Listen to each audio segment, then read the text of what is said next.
I'm Kyle on the mic, and this is Stand Out with Kyle. What's up, y'all? It is Kyle on the mic, and welcome to Stand Out with Kyle, an interview series where I sit down with dope people who embrace your unique self to success. And today, our guest right here stands out by just being authentically him. I mean, all around triple threat. I mean, quadruple threat. He does it all: acting, singing, dancing, director, comedy. I mean, I'm so happy to have him here. Please show some love to my guy, Goofy. Hey, what's up, my guy? What's good, Brody? First of all, man, you have me nervous. You got here a day early now. Yeah. I definitely showed up like, where everybody at? You said to be early to be on time. Yeah. But you're here today, man. So first of all, glad to have you here. I'm gonna get like guests on this show, people who really stand out. Mm-hmm. You were definitely one of the top people that came to mind. So I'm glad you took time out to be here with me. Yeah, for sure. All right, but we want to start with an icebreaker. You know, get the vibes going real quick. So this game is called Song Association. All right. Gotcha. So I'm gonna give you a word, right, and you must sing a song or sing the song. Yeah. You know, to your best of your ability. Try that. But you're talented, Mr. Songwriter. But we get to that. That has a word in the song, okay? Gotcha. All right, so your first word is kiss. She got me lovey, kiss, baby, line and shot it fine and get it with me. Hey, okay, so you ready for Rock the City then? Oh, yeah. Chris Brown Bowl? Yeah, okay, that was cool. All right, your next word is money. We got money, and you know it. Hey, take it out your pocket and show it, then blow it like this away, that away, this away, that away. Come on now, run. It's all right. Yeah. Don't try to take my job, okay? All right, your next word is hell.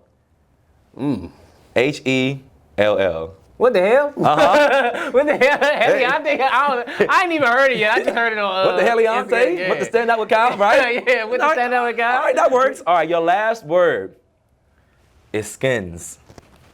Man, you already know. Skins.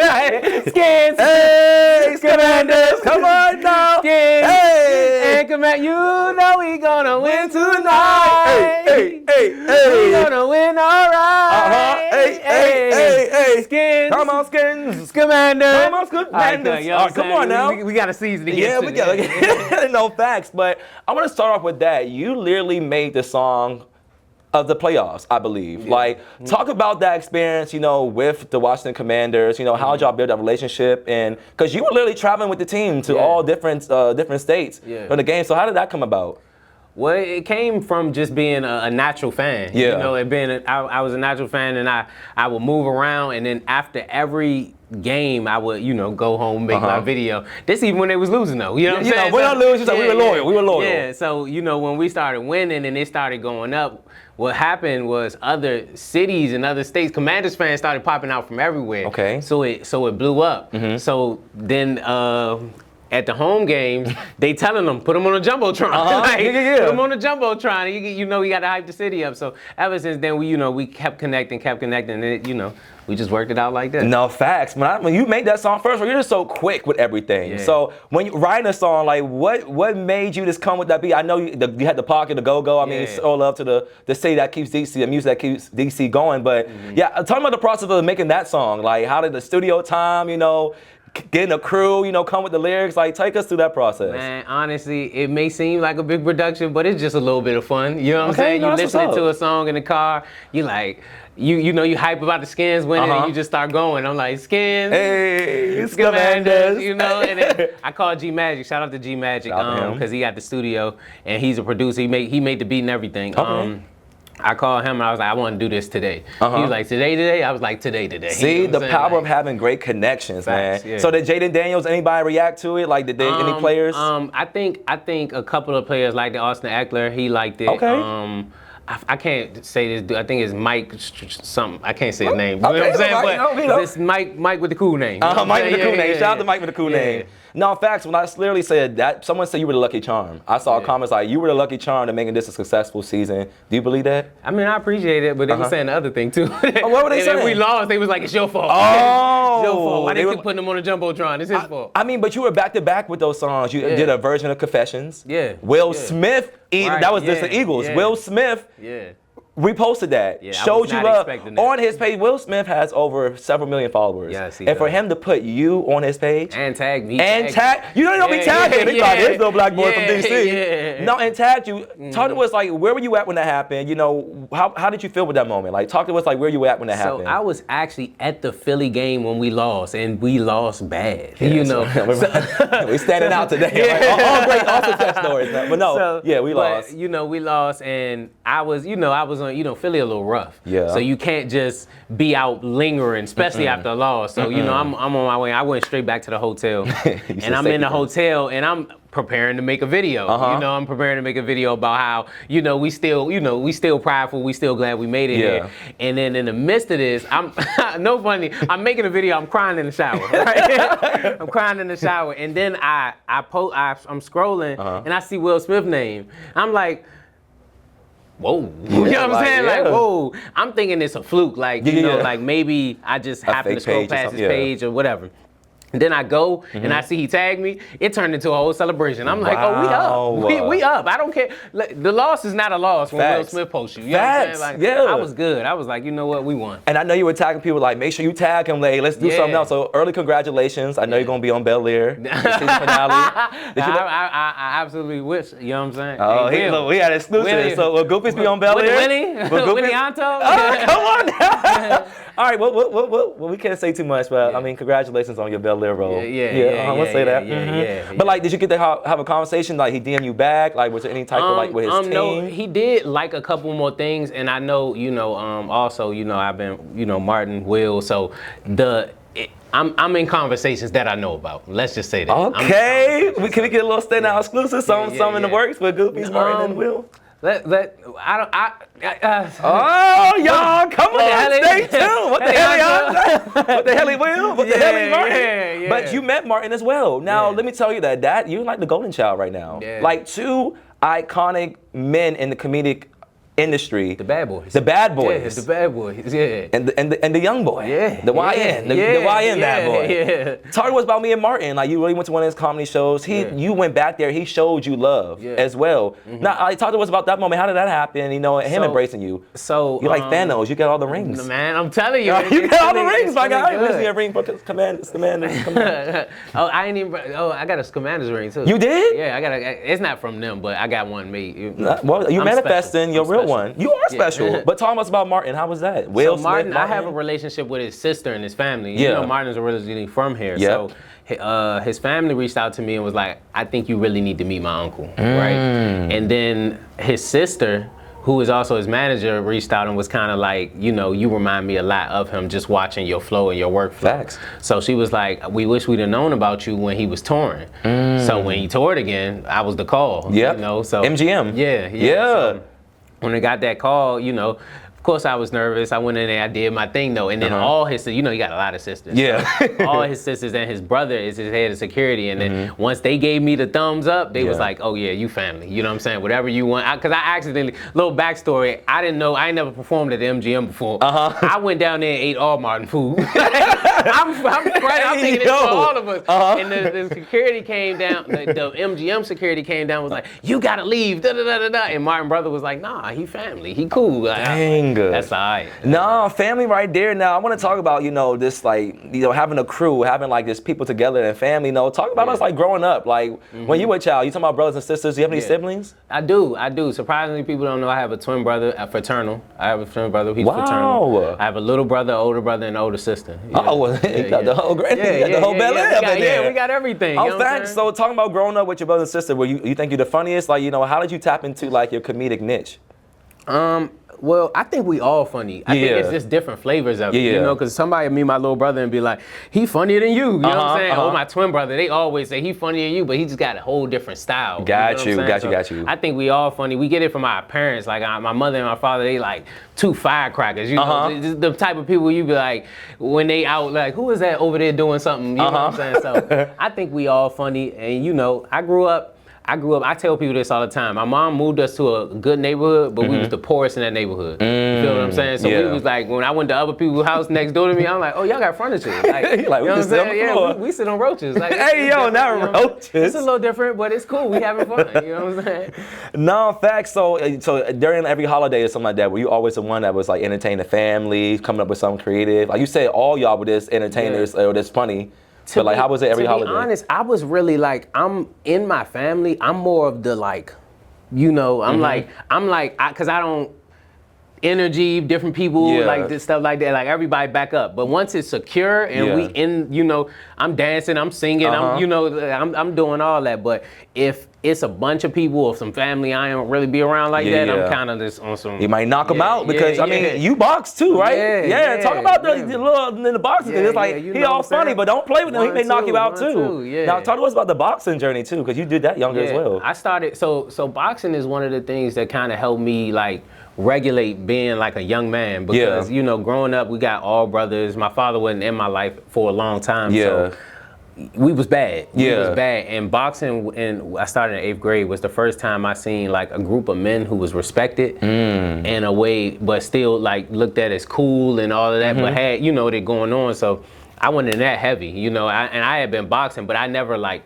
put it out there. You know, I think it was just something that I did. I didn't even look at it as a platform. I was like, this is what we do, you know. So that's always been a thing. And now it's making me a little bit of money. Yeah, no, facts, because like you have boxing matches or things coming up and things like that as well. But no, I think that's dope. I think that helps you with your discipline. I think with everything with boxing. Yeah, absolutely. Yeah, because it helps you with your temper a lot too. Because it's a thing like when.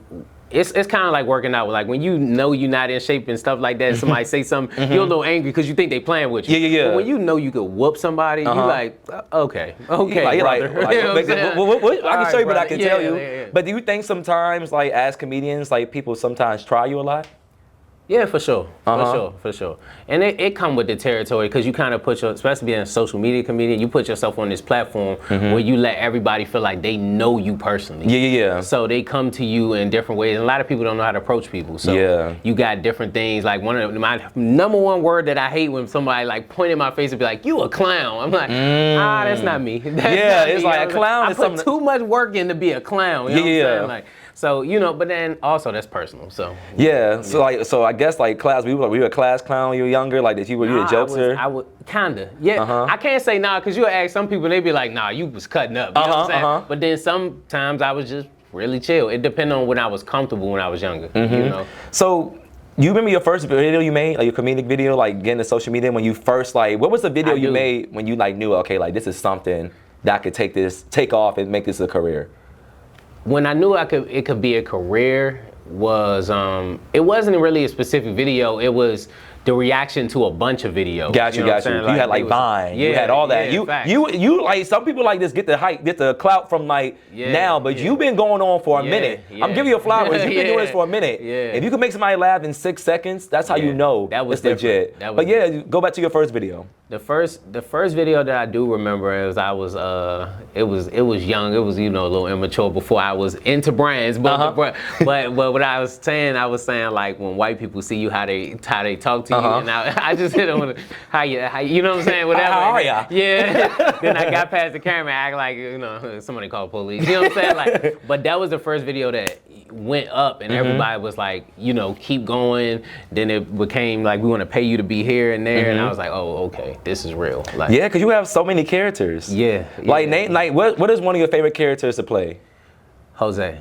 I like what's the country one, the white guy you play. For the platform, we're gonna call him Redneck Randy, but that's not his name. Okay, he's the other one. You know Redneck Randy. No, I think that is so funny, man. Like you literally are quick with these reactions. You're quick with these skits. You have these characters, and that goes to me. Like one thing I respect about you, one thing I love is consistency. For sure. I feel like to stay relevant in these times, you have to be consistent, especially with social media. And you're posting something literally every single day. Yeah. So what does the everyday schedule look like for you? It's, to be honest, it's not every day. This the sauce right here. From like Sunday, really, let's say Saturday through Monday or Tuesday, I'm shooting a lot of content. Yeah. Then I'm putting it on a posting schedule, or I'm just posting it. You know what I'm saying? So that I have free days. Because at first I did start off actually just doing videos every single day. Yeah. You feel what I'm saying? But that got overwhelming when you got real life to deal with. Yeah. You know, or a time where you kind of go down in mental and you don't feel like you can't be doing that every day. So you give yourself a schedule, and you just like you go to work. Because I used to be a plumber. Oh, you feel what I'm saying? So I was waking up at 5 a.m. and getting off at 6 p.m. I was like, if I can do that, then I can wake up, but from that time, if I work hard, I can have like 10 videos out. Y'all never know. Y'all think it's each day. I'm just changing clothes, you know, got my own little setup, you know. So are you set up and recording all this and editing all this yourself? For sure. So you'll want. For sure. Because you can't wait on nobody. You know that. That's true. That's true. Because when you're because I'm about to say with comedics now, like when something happens, you have to have a reaction or have like a skit ready like that. Yeah. So like, say some breaking news happened, or like something funny happens, like during the pandemic, the verses, they had to come up with like an outfit or something like that. Right now, hold on, Kyle. You gotta go do it, no facts. Yeah. So it's a lot of pressure. Like you talk about your mental, like how do you keep your mental health intact too with always trying to please people, deliverables? Because I know I could be overwhelming. Well, I don't look at it as it's trying to please people. I just look at it as my perspective. I try to stay away from pleasing people, because once you start pleasing people, you get away from who you are. Yeah. And they started following you because of who you are. Yeah. So I just stay in what I do. You know, I just try to stay right there. But I want to go back. Like you said, like you edit.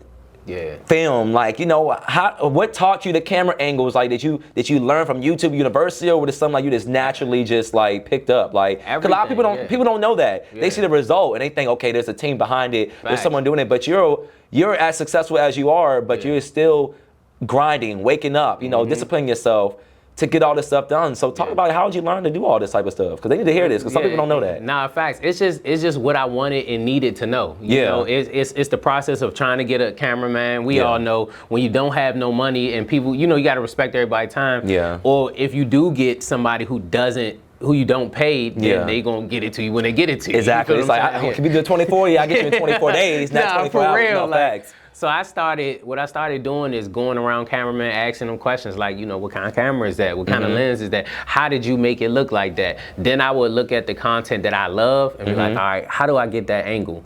Then, okay, cool. Now I'm behind cameramen watching. Okay, they talking about what's an aperture? You know, like what's this? You better know the name. I don't even know what that is, but I didn't learn that aperture. Make sure you write that down. How you shoot flat? How you color correct? You know, and I'm learning all this. I'm like, all right, cool. It ain't that crazy. It's something to learn. Yeah. You know what I'm saying? And it's definitely levels. Yeah. You feel what I'm saying? But if I just need to do a quick skit, I got this. You know what I'm saying? We got a basic little format. We can keep going with this, and I can learn as I go. So once I learned that, it became a thing. Like, oh, now I just level myself up past a bunch of comedians. Yeah. They not even gonna take the time to do this. Facts. Now I want to say, like, you know, it is Stand Up with Kyle. How do you think you stand out as a comedian? What makes goofies stand out? Because you like to be called goofy, so you like what people call you Terry. Because I know like people sometimes don't like how Young Miami don't want to call her Carisha, like just calling my like where I go by, like, do you care if they call you goofy? So like, yo, Terry. Is Terry I don't care what you call me, it's just how you say it. Cause so you know, certain people be trying to be funny like goofy ass. I'm like, and you're like, all right now. You know the ass ain't on there. That's not on there. Exactly, exactly. But it's like, I don't care. I know what my name was, and it's a reason why my name was that, you know? So, but as far as what makes me stand out, I think it's a bunch of things. I think it's work ethic, consistency, content. You know, my content. Some people don't even know I'm from the DMV still. You know, and it's because my content isn't based on a region or anything. It's just based on who I am. Smart. You know, and then just I work on having things that have longevity. It's not a thing that's like. You know, I definitely hit things that are in the moment. Yeah. But then when I go do my own skits, I leave you something to be like, man, that's him. Like, it don't matter if we watch this in 20 years, that's still gonna be funny because that was him. It wasn't a topic of, you know, whatever was going on. No, facts. And speaking about, you know, DMV, you know, some people always feel like, you know, you have to leave and things like that. And I think sometimes you do have to segue out certain places to grow. But I think that's smart how you definitely keep it with, like, you know, just broad. It broadens it as well. So I want to ask you, you know, when it comes to just building a team, you know, you have a team now, you have photographers, the things you work with. Like, what does your team look like now? Now since you have grown and learned more things that we can go out. So, you know, shout out to the team. Right now, I'm at my bougie point. You know what I'm saying? No, it's fine. You working hard for that right now.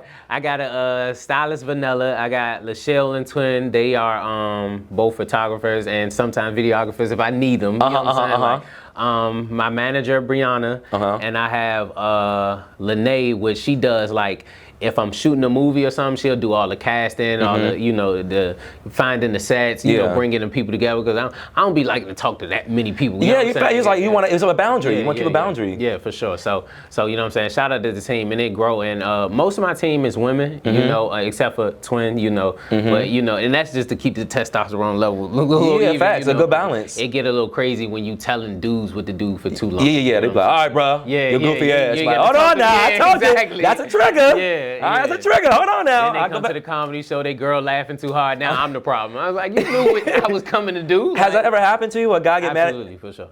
So Goofy make a girl laugh too hard. Now it might be a problem. Now it's me. You know what I'm saying? He like, I'm just doing my job. Yeah.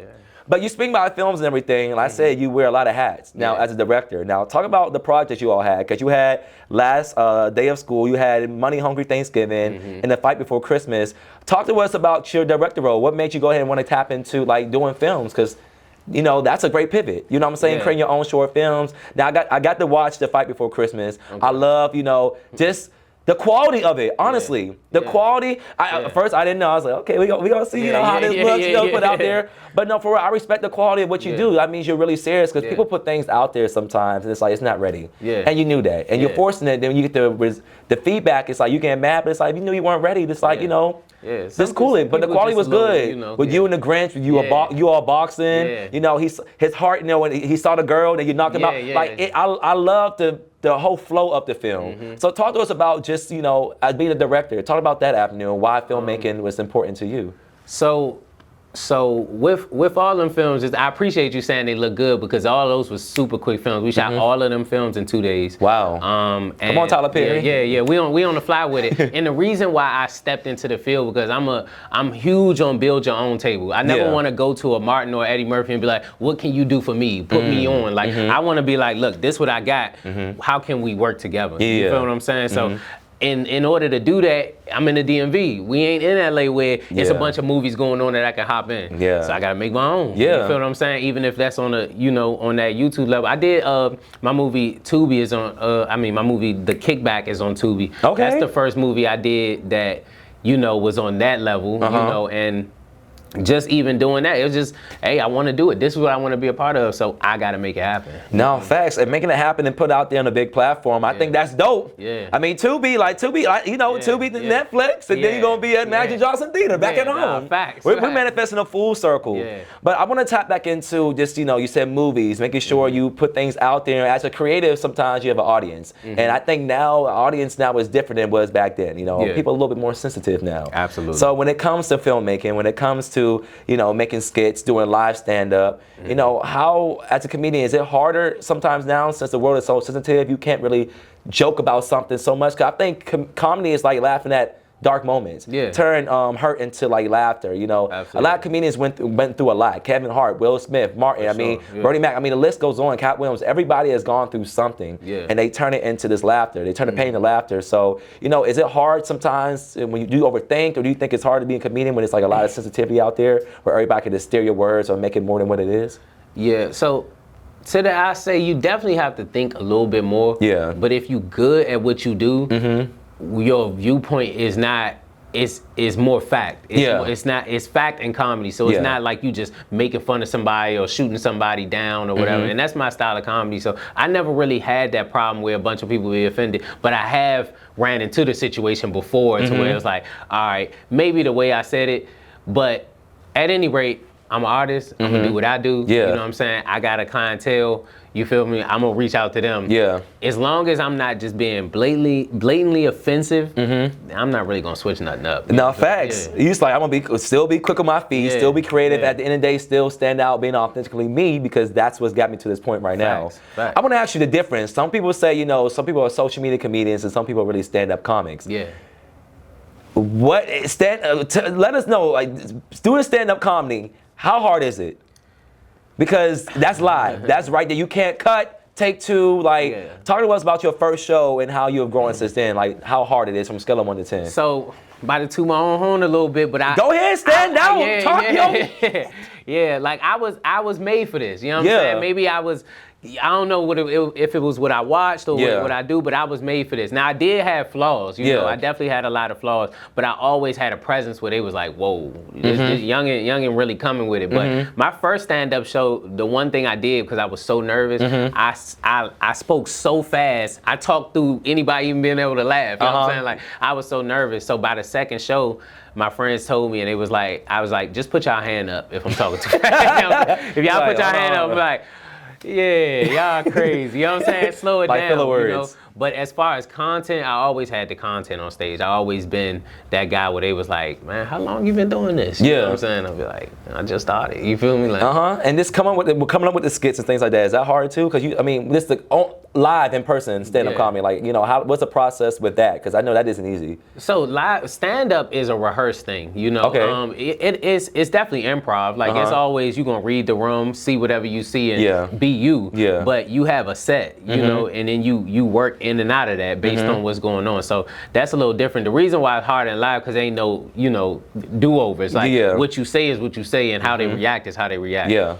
When you're doing a skit, it's easy. Everything's planned out. You know what I'm saying? We could stop right now and redo everything. Facts. So it's definitely a huge difference, and a lot of social media people cannot transition. Yeah. Some people get stuck in just like that social media era. But like, would you tap into the Twitch? I know everybody's going with Twitch and things like that. I want to. You guys start getting into Twitch. I learned it. Yeah. Are they like any DMV comedians right now like collaborative? Like how is a collaborative network when it comes to DMV comedians? Like everybody's always talking about it's like a crowd effect or we don't like to work with each other. But like how is it like when it comes to comedians? It is, but it ain't. Once again, I'm the cheat code today. I work with anybody. Yeah. You know what I'm saying? And I do what I'm supposed to do enough for everybody to want to work with me as well. Yeah. You feel what I'm saying? And I think the crabs in the barrel comes from working with certain people who using the word collab, but you don't bring nothing. You know? It has to be equally yoked. Yeah, fact. So with me and everybody else, and I reach down too before you come up. So I don't wait till you already a star and be like, oh, let's work. I'm like, okay, my rule is if you're working, if I can go on your page and understand what you do and see where you're trying to go, all right, cool, we can do something. Because that's, you know, that you don't have to have the same followers as me. I did something else to get here, and I'm, you know, it's just different. Exactly. You know? So I just go by that work thing. So there's a young comedian right now. Someone was like, man, I gotta tap in with Goofy. I want to collab with them. Like, what are the qualities they need to have? What is like the work ethic, or what are you looking for? Because I feel like we came from a generation where it's like we got out the mud, we were grinding. Facts, now everything's a little easier when people kind of think you're supposed to like or obligated. But what's someone you would tell somebody like? Any advice to any young comedian or like they want to work with you? Like what are some things you're looking for right now? This gonna sound super cliche, but it is what it is. Be yourself. Yourself is what people looking for. They're not looking for Kevin Hart. They're not looking for you to be Goofies. They're not looking for you to be Desi Banks. They're looking for you to be yourself. So be yourself and be consistent. Like I said, if I look on your page and I done seen you post on Monday, Tuesday, Wednesday, Thursday, all about skits and things in your own mindset, I'm gonna say, hey bruh, you know what I'm saying? Let's work. Shout out to JD. He a kid out of DC who I just work with. But I seen him. I met him at a program for kids, the youth in the summer, and he was just telling me like I want to do podcasts, but he never stopped. You know what I'm saying? So when the school year came around, he was just like, hey, you know, I'm still rolling. Come check me out. See what I'm doing. Pulled up on him now, you know what I'm saying? We did a couple skits, you know? Facts, because the thing is, I tell people like, you never know who's watching. Facts. Now, has there anybody who reached out to you, like a star, like DM'd you, or like gave you a compliment or anything that you were shocked about, besides Martin and Will Smith? A star. Or anybody that you looked up to, like any like big name ever like DM'd you, hit you up? I say this when and it wasn't even for like the social media thing online. It was for on stage. But Emmanuel Hudson. Okay. Yeah, we was on stage and he was just. I got off stage and he was just wow. Like he was like, can we like get on the phone and go over jokes and you know what I'm saying? Can you just teach me how you? I'm like, teach you. You the one. Yeah, like you the guy. Like you feel me? But you know that's the only thing that I can remember as far as like.